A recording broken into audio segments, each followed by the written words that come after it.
So welcome everyone. We are super excited to see you here. If you're wondering who these two humans are in this meeting with me, then let's talk about them. A quick intro for me, I'm Rachel. I'm the CEO and co-founder of Opus Training. We are helping employers simplify their training for their frontline teams and make it easier for everyone in the company to have access to consistent, meaningful micro courses that will help them stay and grow at their job. I am joined by Pete Ginsburg, the founder of Onaroll, and Michael. Michael, I never asked you how you pronounce your last name, so let's just do it right here, live. We can try. I mean, I'd love no.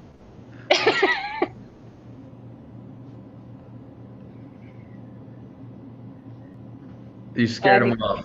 I know. Did you just lose me for a second? I guess we'll never know then. It's Jacober. Got it. Okay. Yeah. All right, let's start with you, Jacober. Very, very used to people calling me by my last name.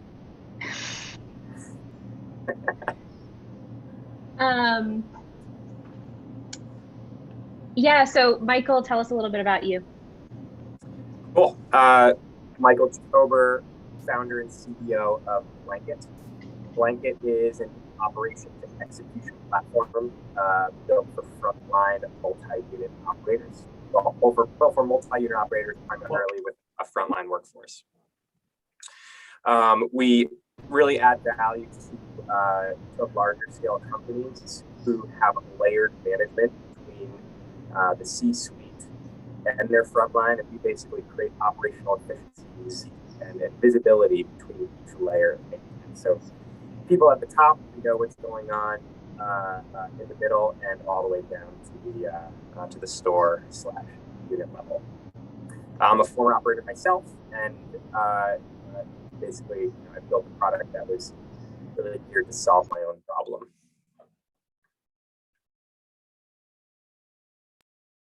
And that's who I am. Thank you. And Michael, we're going to dig a lot deeper into all those problems that you're solving. I'm going to toss it to Pete Ginsburg to introduce himself. Hello, everybody.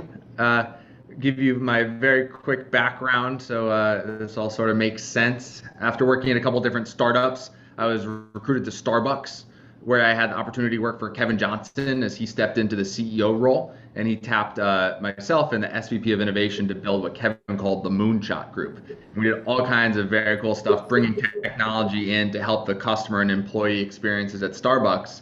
And we can save that for another question or another time, or maybe questions later. But the most important part of that experience for me was seeing up close and personal how Starbucks thinks about their people. Every single decision, the first question is, how will this impact our front lines? And as you might imagine, that focus and obsession with the baristas and frontline teams has a profoundly positive impact on the business.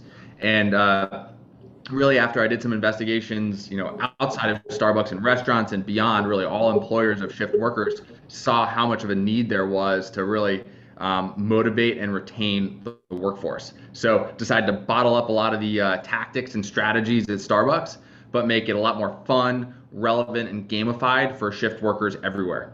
So that's what we do at Onaroll. Our mission is to celebrate shift workers, starting with rewards.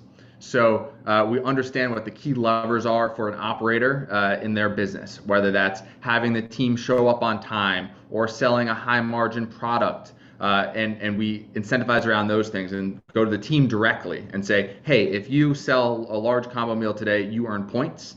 And over time, as those points accrue, team members can redeem all sorts of perks. We have about 500 different brands, from Netflix and Spotify to Nike and Adidas, that folks can redeem. And it's a lot of fun celebrating team members. That's our obsession is making amazing experiences for them.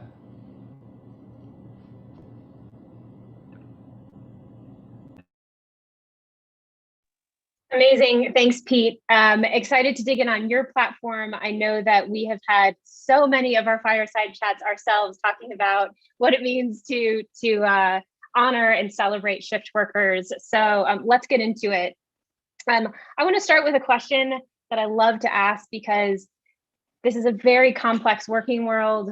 There are 70% of American workers don't sit at a desk all day. So what I want to hear from all of y'all is, Pete, we'll start with you. Can you describe, there's my question, describe the state of the workforce software in 2 words, and why did you choose those 2 words? Michael, you are lucky that I did not ask you first.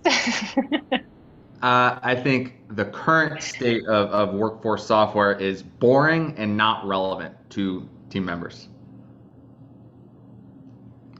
which is the opportunity, of course. All right, Michael, off to you. I'm going to use the 2 words. I'm going to use tone deaf. I think that there's been a slew of products that have been funded that are really geared, as we've discussed, towards people who do sit behind a desk and who are in front of a large screen for a majority of their day, and really not mobile first. So I would say that has bled down to the shift workforce, or the frontline tone deaf. That's a good one. I might have to reuse that at some point. I think my word was, or my words were, not accessible. I think accessible continues to mean so many different things, but when it comes to technology, it's about, it's not only about the content or the thing or the usage of it, but it's also about the actual device that you're using. And too often, I feel like when we think about workforce software, especially in the name of like the last year, we think about desktops and laptops and tablets, and we forget about the majority of the world which doesn't have access to those devices. And so not accessible still feels like a word I have to use to talk about the state of workforce software. So with that said, let's dig in deeper. I want to talk about this word, these 3 words. I'm going to ask either of you to jump in on this one. For anyone who's new here, what the hell is a frontline employee stack? What does that even mean? And you know, can you kind of summarize some types of software that frontline workers might use in comparison to what a desk worker might use? Yeah. Pete, you want to start with this one, or you want me to take? Sure. I think it's really important to approach it holistically, so it's not just just blanket or whatever. I think the employee tech stack is from phone, whether that's iPhone or Android. I think that includes, like, are they using TikTok and Instagram? What are they doing for fun? What are they doing to message? Is it WhatsApp or SMS or both? Like, their whole technology, like, ecosystem. And then on top of that, specifically for this group, like, what are they using at work, and to make their jobs better, easier, more productive, et cetera. Yeah, I can't say I disagree with anything Pete just said. Yeah, it really starts to me in terms of frontline worker. It really does start with a piece of hardware, with the hardware that they're actually interfacing with over the course of a shift or the course of a day, whether they're at work or not at work. So that, to me, it starts with a smartphone. You could also argue, the television could be part of part of their tech stack as well. But yeah, something that they're interfacing, generally, obviously starting with a piece of hardware and the softwares that they do engage with. I do agree with Pete that Instagram, Facebook, SMS, these are part of the frontline tech stack. Obviously, a majority of the workforce, I would say at this point, is probably on some kind of scheduling tool or some kind of messaging tool. But a lot of shift workers really revert back to the things that they feel most comfortable with, which happens to be SMS, email, the things that they interface with on a majority of their of their day inside and outside of the workplace. Yeah. Yeah, I agree. I think the big takeaway here is that tech stack doesn't have to be anything fancy. It's the thing you have access to. It's the thing that you use in your everyday life. Even casually out in just everyday life, we all have a stack that we use. And I love the things that you're saying around Instagram and Facebook and SMS and WhatsApp and all of these technologies, softwares that are actually embedded in our daily lives, and in many ways embedded into our work lives. Employees find jobs through Facebook. That is part of the tech stack, right? And I think the way that I think about it is really about the employee life cycle. It's what sort of technology is being utilized at each part of your work life, whether you're a job seeker. So it could be kind of your traditional technology, Indeed, things like that, or something a little bit more modern and specific to your vertical for finding a job. New hire software is very important, and it's so different. Pete, I know this is important for you. It's so different than the kind of software you need when you are a tenured employee and or a tenured manager.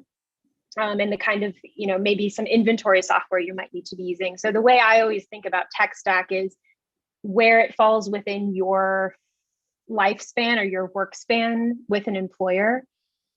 And I would also add, I think, would you guys agree that when we think about tech stack, there's almost two verticals to consider? It is, what is the employer providing and what is the employee using outside of their employer's kind of stack. So a good example of that might be the SMS, right? Like it kind of crosses over both worlds and makes our worlds very interesting. Totally. And what is part of the employer stack that the employee is not using, and why are they not using it? I look a lot to Slack as a tech company. They took an internal tool like Outlook, very clunky, email, and turned into something fun and relevant, much closer to the stuff that we use socially, like SMS and WhatsApp. So like how to make these tools more familiar so that the engagement is more natural and more fun.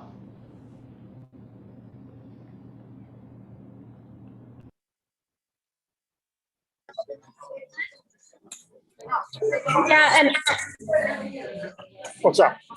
Oh, ask y'all to mute. How are you? If you're just joining, if you would mind muting your video. I know. Oh, I can't find him. I had to listen to this. One of my clients. Okay, so if you're listening right now, if you could mute your video.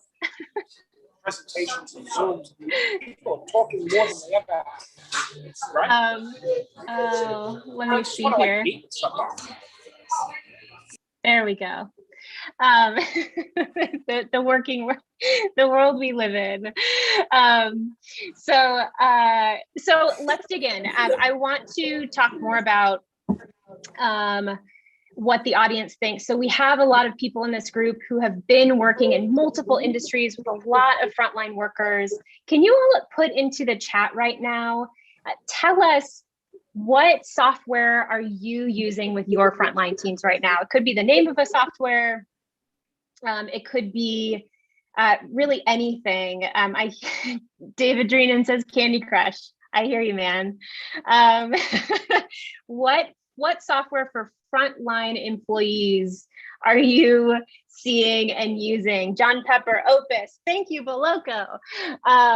What is it that your employees are using every day? Crew, yes, of course, we love Crew. When I work, 100%. These scheduling apps are incredibly important. 7 shifts. Keep it coming. Hearing all of these different softwares, I think, is building a really important world right now in this next hour, which is there's a lot more software than we think that frontline employees are using and are exposed to. But I think because the buyer is often different, it is always different than the frontline teams, we don't really hear about it a lot. Hot schedules, skooks, yes, absolutely. So there's learning technology, there's scheduling technology, there is communications technology, which of course in a distributed world is so important right now if you're in a multi-unit group. Jolt, yeah, checklist, productivity software, super, super important. I know we have a lot of operators here. I see Ale from Avocadoria. I see Kristen.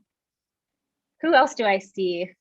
A lot of humans. I see Dana from Meesbox. There's a lot of people who are exposed to the frontline world and frontline teams. I see Mamoons is here. These are all people who are very familiar with this frontline world. So with that said, we sort of talked a little bit about what people are seeing. We're talking a lot about how these different technologies are impacting different parts of the workday.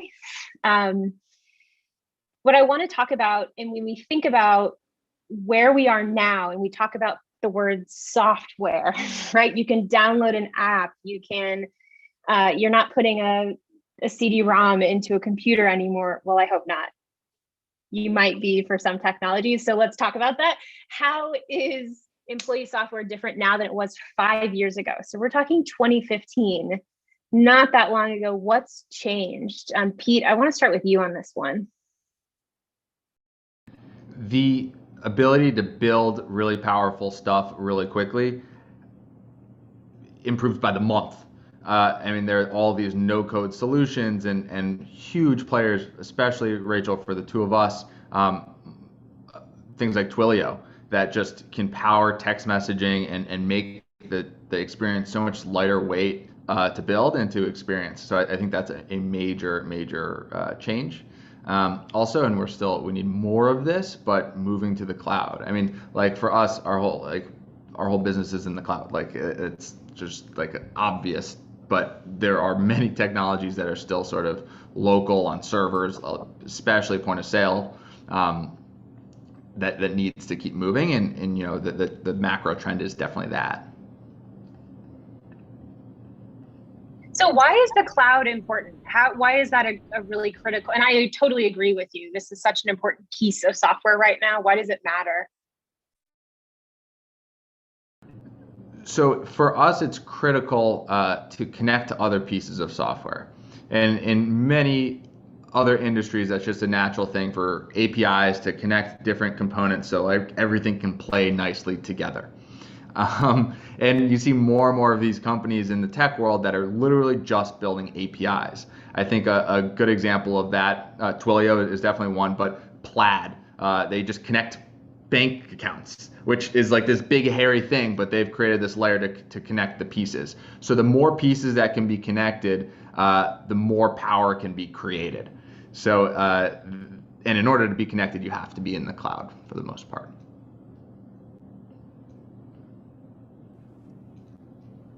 Michael, what would you say? Yeah, so I mean, look, 5 years ago, I was actually sitting at my own bar, writing schedules on Microsoft Excel and emailing or texting them out to my entire team. And this was when I owned one restaurant and a food truck at the time. I can't believe this was 5 years ago. This was, we were running on NCR Aloha, which was a completely enclosed system. There was really, Schedule Fly was the most mind-blowing thing I had ever seen. I subscribed to it for $30 a month. It literally looked like an engineer from, 1984 built the graphical interface, but it was the most unbelievable thing I'd ever seen. I was like, wait, I can just put all my employees' information in here. I can copy and paste the schedule from like 1 week to another week, and everyone's connected. This was completely mind-blowing to me. And this was 5 years ago. I could not believe this. We ended up subscribing to Toast. Toast was such a game changer to me because, and I'll be perfectly honest, I subscribed to Toast because they had a pay at the table option.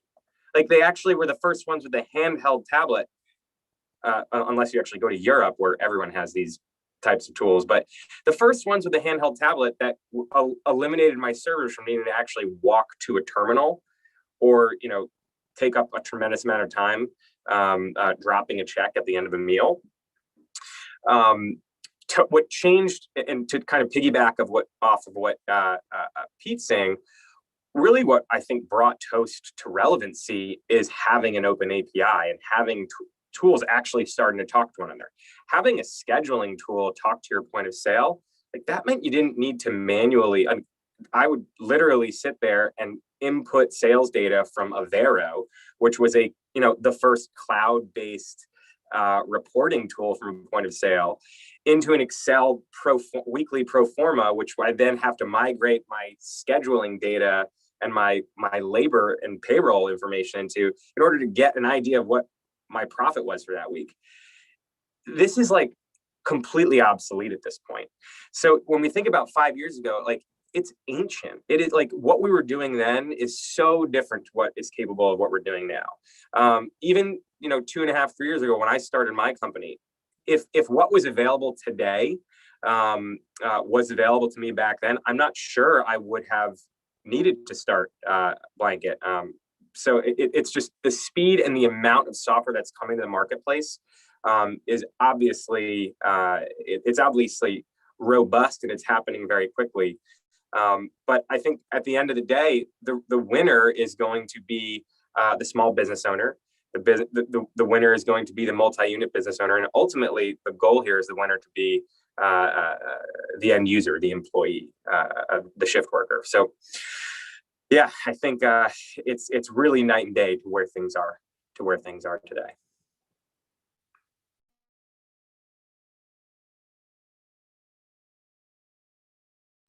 So something that you just mentioned, Michael and Pete, which kind of comes to mind is when we think about software 5 years ago, and then I think we should just talk about what's actually happening now, is I didn't even see Google Drive at work.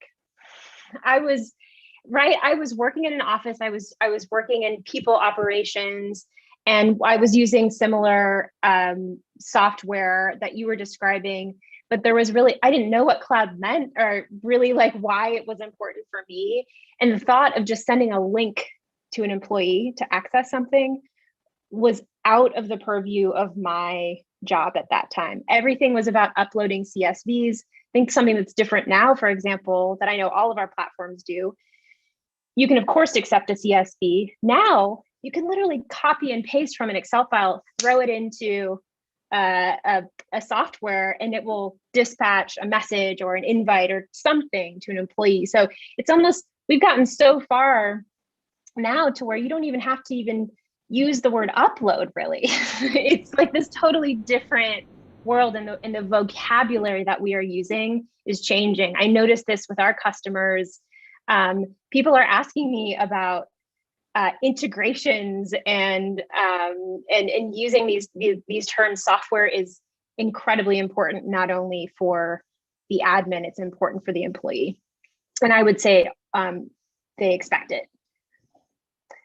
All right. Do we want to go to this question? Yes.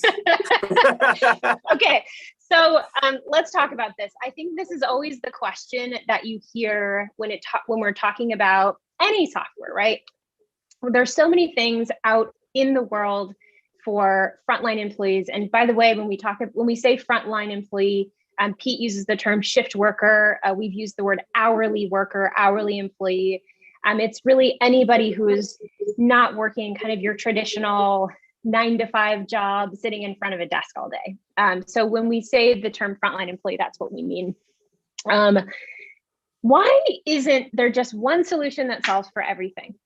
Why is there, on this call, why is there a solution for micro training for frontline employees, rewards and recognitions, and productivity software? Why the heck aren't the three of us just co-founders of a big company called Frontline?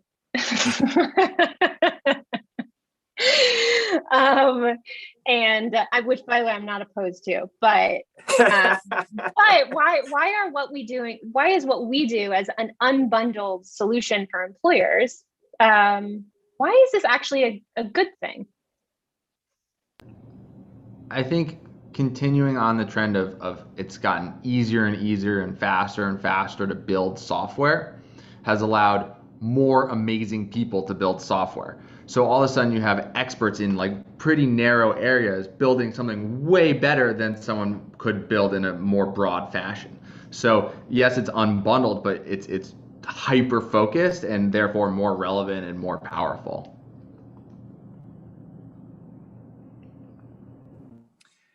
Yeah, I would agree with what Pete just shared. I mean, ultimately, I think what's the famous saying, you can be a jack of all trades and a master of none. The reality is people have tried to build a one-stop shop. There are so many people who have done it. And what ends up happening is if you're a large company, let's say you're a large point of sale company that says, we're going to build scheduling, we're going to build account automation, we're going to build messaging. It's inevitable that you're going to have a product owner for each of those modules in which you build. And you're just not going to be able to find the absolute top talent for each of those modules. And so it gives the marketplace an opportunity to actually come in and say, hey, for Pete, for example, I mean, Blanket's a perfect example of a company that I think we've absolutely had to narrow down our focus. Rewards were an area that we wanted to head into. But as soon as you start really going down, when we look at the employee life cycle, training is obviously a major thing, retention, onboarding, scheduling, and now task management.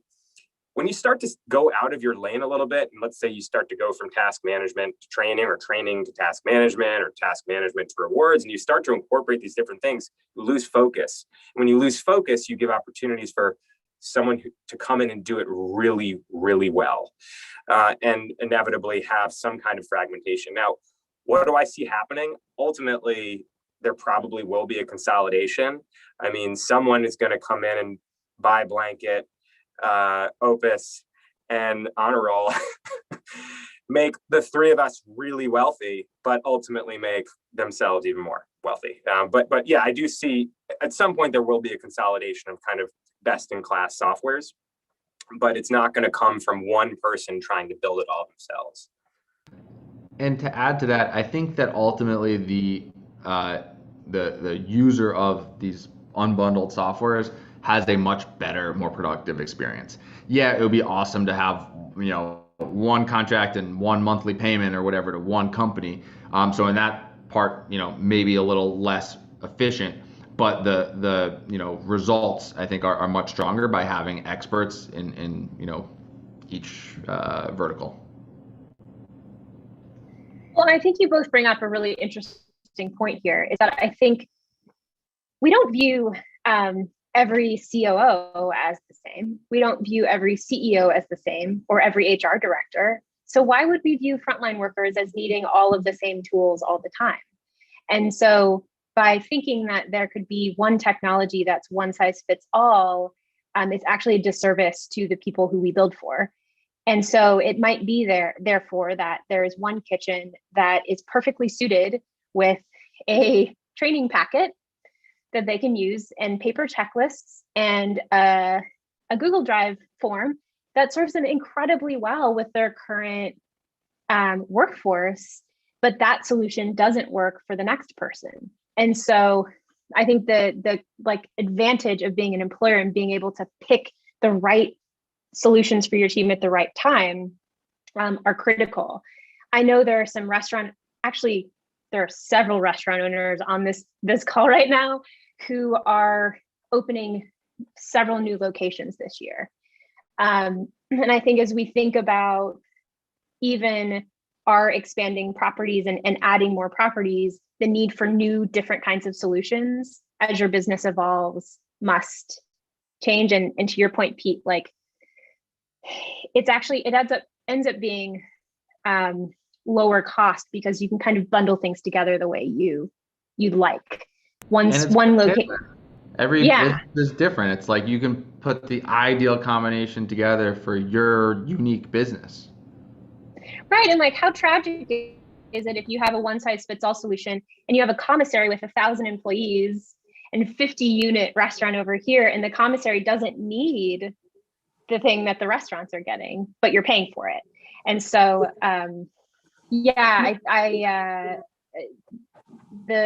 it's not, to your point, Michael, it's not that might happen one day, we might figure it out. But it's so that we can all kind of be specialists in the work that we do. So we have all talked a lot about mobile. I'm actually going to start with this fact, and then we're going to go back to this question. And then we're getting a lot of questions from the audience, so we'll start to dig in. 3/4 of job seekers consider the availability of mobile technology when they are deciding whether or not they want to work for their employer. This was a 2020 workforce development report that was released by Emergence Capital. And I think this is a really astonishing number. That, and what it says to me is that employees are they're expecting mobile technology now. At the same time, we're kind of entering we're exiting an era where employees shouldn't be on their phones at work. I was one of those people when I was a cook. If I got caught with a phone, I was sent home. And so, or if we were short staffed, then something else happened. I don't know. I got a progressive discipline. But so what does this mean for us? Like, we're building technology that's mobile for employees. How are employees using your technologies on their phone, and how can we as software providers make sure that that's not disruptive to the workday? Michael, I'm going to start with you. Yeah, this comes up on every sales call. And it's something that I faced when I was managing my my company, pre-Blanket. It's inevitable.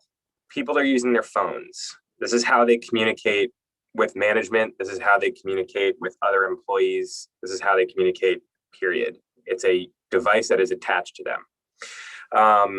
I ran a very tight ship back in the day when I caught someone on their phone. They were either written up or sent home. But eventually you realize as a business owner, you can't continue to send everyone home every day. So you have to learn how to adopt these, or how to adapt to the employees' needs and their expectations. So I think that there's a handful of issues that come up here, though. Different states have different laws in terms of different HR laws. It comes up on every call, for our California clients.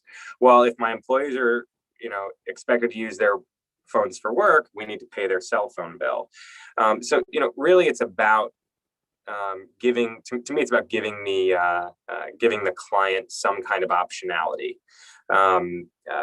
Obviously it's expected, in my opinion, that employees will be using their own devices to use our product. It starts off, even when an employer brings Blanket into an organization, we provide a shared device functionality, which any phone or any tablet can turn into a shared device. But it's inevitable. It's inevitable that people want to use their own devices. They feel comfortable on their own phones. It is going to be, I think we look at the next 5 years, I think it's just going to be a given that employees are going to be using their own devices to perform tasks at work. I think it's an uphill battle if you're trying to fight against it. I'm with you. And there are obviously exceptions. I think California is particularly tricky. But the reality is employees have a super powerful device in their pocket. And the pros of leveraging that very quickly outweigh the, distraction cons and lack of productivity and all of those reasons why it could be, to detract from the employee experience, I think is really just outweighed by all the great stuff that, everyone is building right now.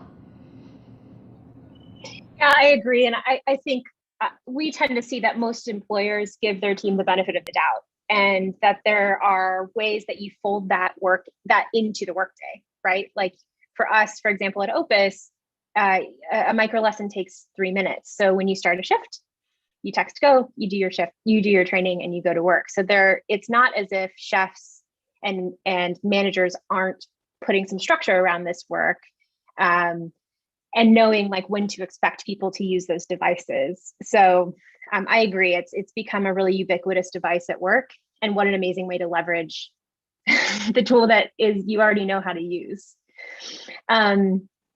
So what I want to talk about, we're going to give everybody a couple of minutes. I'm sure some folks are kind of interested on what the heck we do. We've talked about how Michael is working on productivity for Frontline, about how Pete is working on rewards and recognitions, about how Opus is working on training and pathways for growth. Michael, can you tell us a little bit about Blanket and what this beautiful diagram is all about? Yeah, I think why I was so excited to be on this, to be a part of this call, was really the fact that we're handling 3 very different areas of the employee life cycle, and where we are kind of part of, I would say, one of the newer areas of it, one of the areas that hasn't had a tremendous amount of players in this space. So, obviously you need a new the employee journey starts when an employer needs an employee. So there's the employee search, and then there's the hiring process. Then there's obviously the training process. Once you have someone trained, then you need to schedule them. And once they're scheduled, once they get to work, we need to task them. We need to task them with different things during the day. So that's really the area that we play in. Anything that relates to a physical task that either a line level employee, a general manager, or a district manager is in charge of to do over the course of a day, week, month, or quarter. And those are the things that we aim to try to automate as much as we possibly can for a DM or a GM. And we also want to give visibility to an area manager of what is actually happening in the store. So when we look at checklists, checklists are opening and closing procedures, anything that is brand facing, all the way to work orders. Work orders are, how you manage and maintain your physical assets within a store, scheduling, preventative maintenance.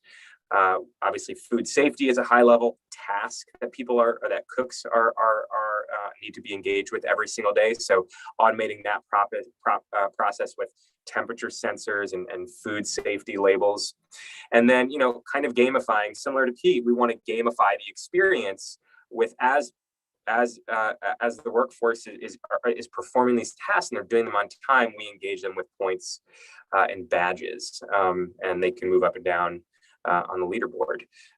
So that's really the space that we try to fill within the employee life cycle, and that's really where we plan on staying for forever. Is really trying to own that tasking part of the life cycle.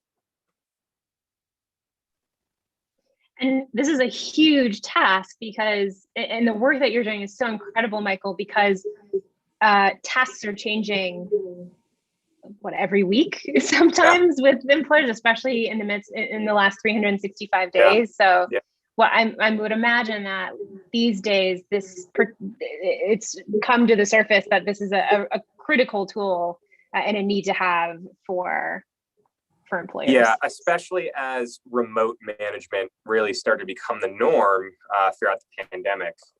Area managers really needed to have an understanding of what was going on at the unit level. And I think, task management solutions are certainly on the rise at this point. And what an amazing thing to have task management for Frontline for once and for all. And I'm sure it's something that they all appreciate. I still remember like Sharpies, yellow paper, green tape, and that was my prep list for the day, which still works, by the way, but not quite as efficient. And you use this word traceability and visibility. It's so important especially as management is required to be in 3 places at one time, which we continue to see as a trend in the industry right now. Absolutely. Pete, I'm going to move this on to Onaroll. Tell us about what exactly it means to celebrate shift workers. Absolutely. So in that last, in the blanket diagram, all of that stuff is essential for the business to run. But the reality is people care about them. Employees, people care about themselves and want to be, they work to get paid and they work to be fulfilled. So while what Blanket does is more on the operation side, we like to think, okay, what we're doing creates a reason for the employee to do those things, to go above and beyond, to really incentivize not just doing it, but doing it super, super well. And obviously at the end there, we overlap and Michael, we should, figure out ways to turn those points into honorable points, or, that's a great example. I saw some integration chatter in the chat. But the way that we work is we understand from the operator, what are the really important levers of your business? Not the specific tasks, but okay, you want your team to show up on time more frequently because that's been a challenge, or you really want to encourage high margin products to be sold, or whatever that may be. We take that information and then we go directly to the team and say, hey, if you do these things that are super important to the business, you earn points. And over time, you can use those points to redeem, here are a couple examples of the perks that we have. But really, it's a constant, like if I do this, I get that. And just a constant reminder. And people are gamified individuals. Like that's how we operate. So we really try to tap into that and show the clear line from doing something really well to you get immediate gratification and reward for it. And over time, we're very focused on rewards and what you see today, but our ambitions are much more than that. We want to go deeper and deeper with the shift worker to offer more to them. So whether that is in the form of a fee-free bank account, shift workers are largely underbanked or unbanked. The average Burger King employee pays $500 a year in bank fees. Can we start to offer stuff that is really valuable like that? Can we start to offer fair and flexible credit so that folks don't have to rely on payday lenders? Take this new data that we're aggregating, their tenure and performance in the store, et cetera, and sort of massage it into a new form of a credit score. So we want to continue to go just deeper and deeper with the shift worker to celebrate them and provide whatever is relevant to them. And what an amazing entry point, just psychologically speaking, that a workforce that has largely been invisible is being recognized in this way. That is actually tangible and meaningful. Is this something that people are redeeming points at any point that they like, as long as they hit a specific threshold? If they have 10 points, they can say, great, I want a Spotify subscription. Yep. So the perks have varying values. And in this example, it's like Spotify's 100 points. Once you get to 100 points, everything that is in the perk marketplace that's 100 points, you can redeem one of them. So over the course of a month, team members can typically redeem one or more perks. And we have some lower value stuff so they can redeem multiple things. We just try to keep it exciting. I really wish I had this when I was a cook. I'm sure you get that a lot. It was interesting at Starbucks all the time. I'd be in stores and say, hey, I hear this is a great place to work. Like, what's the deal? I obviously wouldn't say that I was also a partner at Starbucks. And 9 times out of 10, the barista would say, it's awesome, we get free Spotify.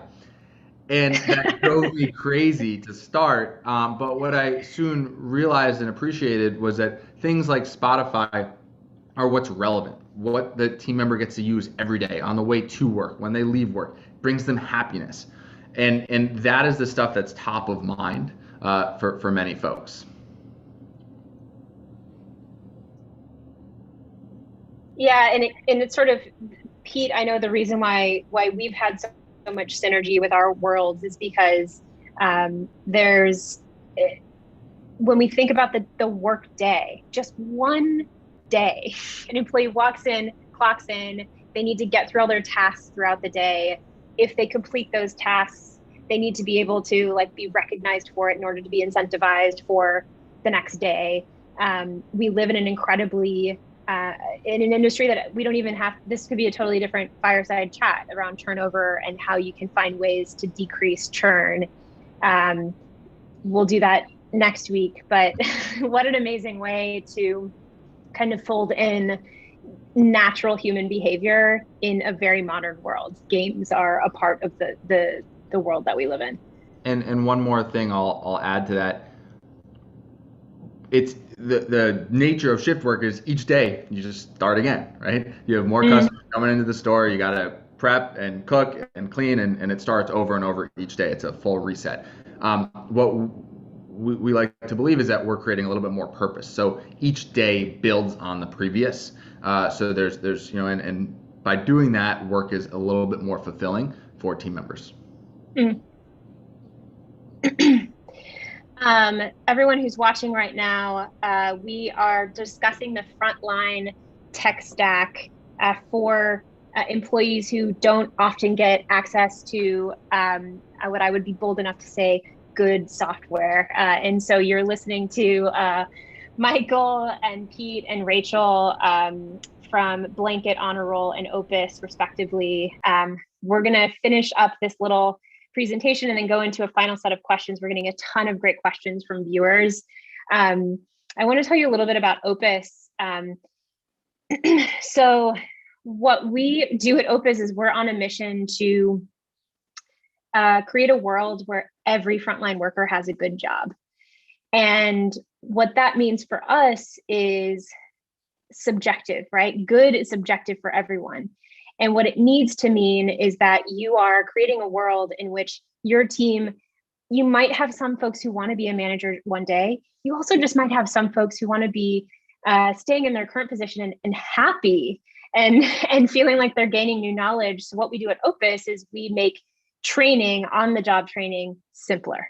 We make it easier for managers to keep tabs on their team, to teach them new skills. We make it easier for employers to track their workforce and be able to see where knowledge gaps are.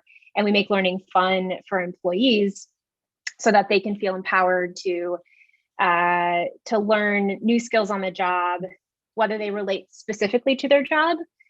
So something like learning how to sharpen a knife, or something more long-term, learning how to speak English as a third or fourth language, picking up skills for leadership and soft skills, being compliant in sexual harassment training, all the way over to the other side of the spectrum for continuing education around things like meditation and mindfulness, tips for getting better sleep. So what we're really trying to do is to provide a platform where training is meaningful and fun for frontline workers. So what you're looking at here is a way for employers to create their own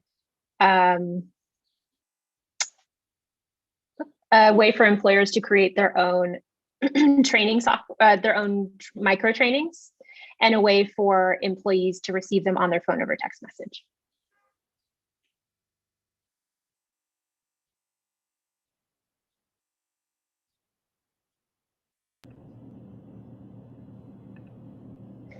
Did you lose me? For a second there. Still frozen. I'm still frozen. That's okay.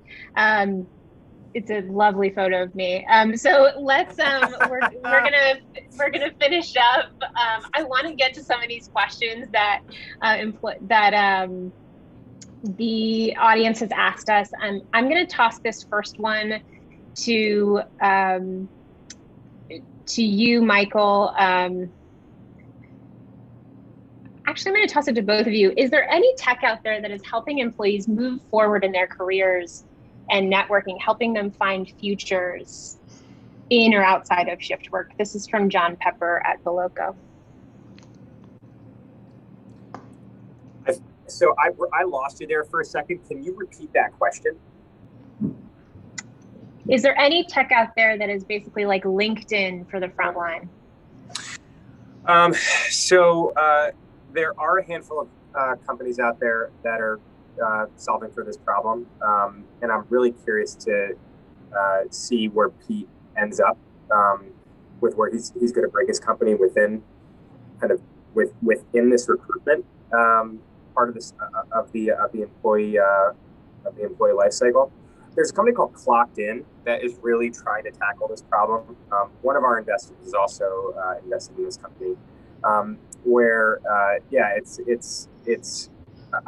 from my understanding, it's a recruitment tool where you're able to actually potentially add your real life data to the platform to actually utilize as your future resume. And that's ultimately where we would like to eventually participate in as well. Is we would love to be part of that employee credit score of that employee resume where your data really speaks for you. In terms of the tools that are out there, I wish I could say I knew a handful more other than Clocked In. There's obviously tools that are geared towards the gig economy that I don't really see as apples to apples with a tool like LinkedIn. But off the top of my head, that's the one that comes to mind. Yeah, in the chat, I sort of jumped the gun and responded with another company friend of ours, Heroes Jobs. Definitely check them out. They have a really relevant platform for recruiting.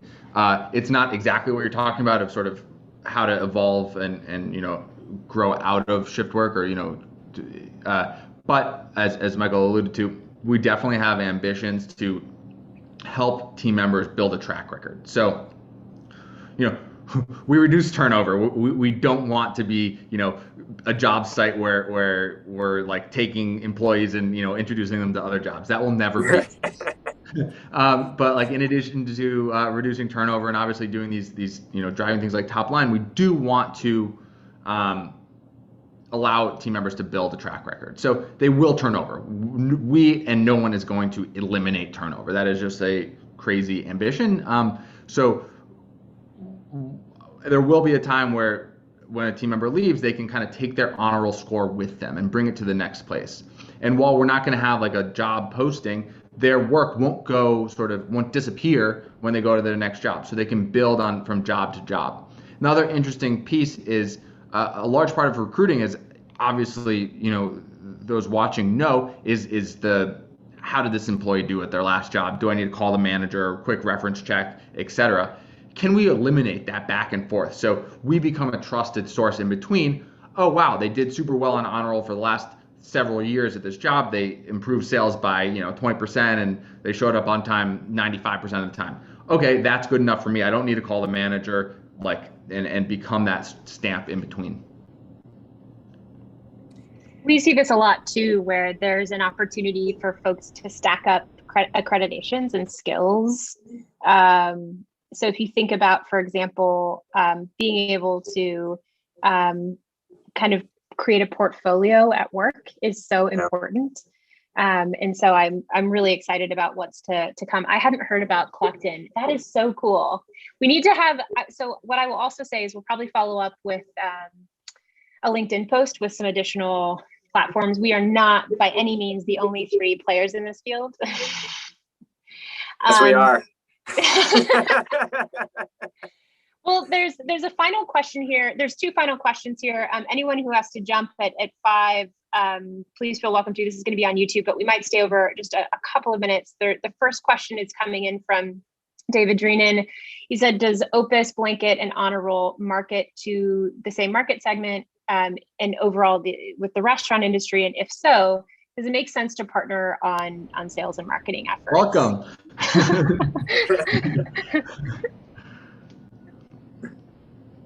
Definitely. You're looking at it, David.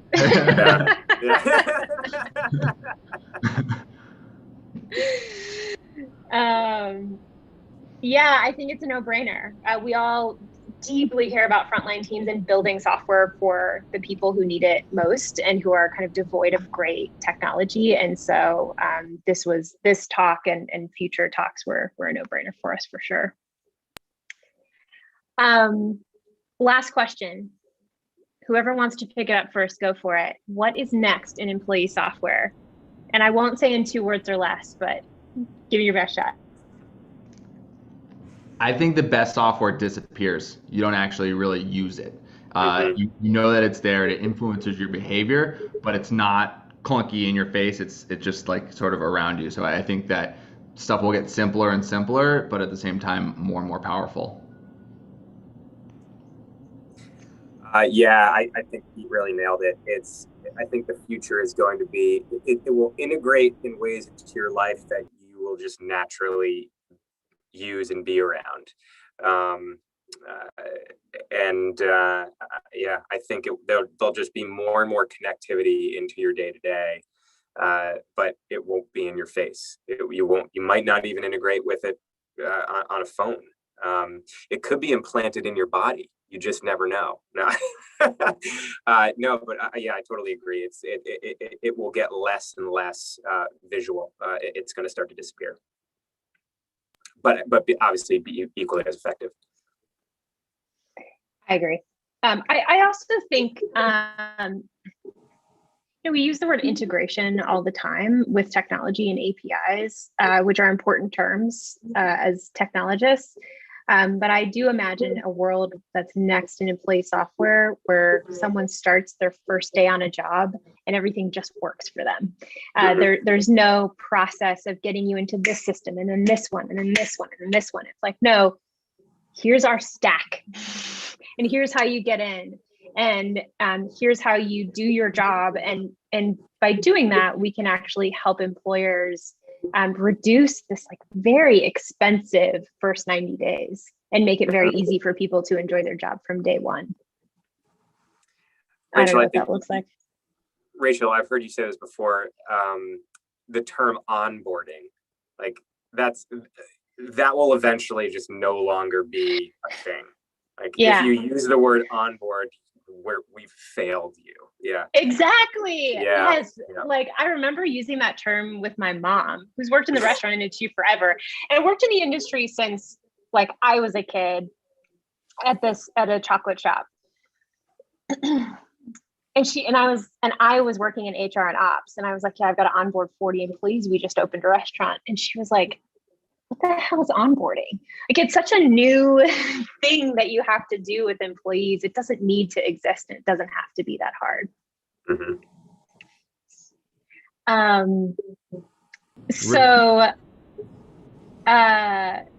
So anyway, we are a little bit over time, but just to kind of recap here, you have been watching 2 amazing humans who I deeply, deeply admire, who are love and build for Frontline, which I appreciate so much.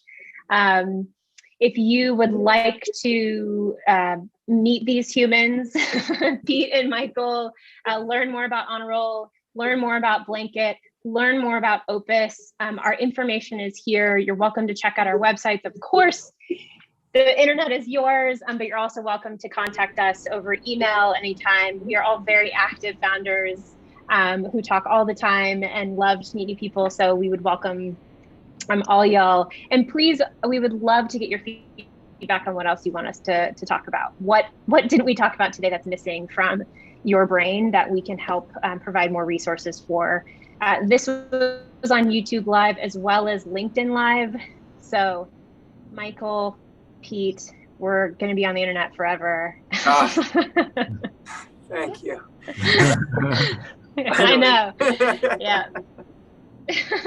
Thank you, Rachel. You're the best. Thank you for YouTube. organizing this. Yeah, of course. Y'all are great. But we'll talk to you soon. And thank you, everybody, for joining today. And thanks for all the great questions. Thank you so much. Take care.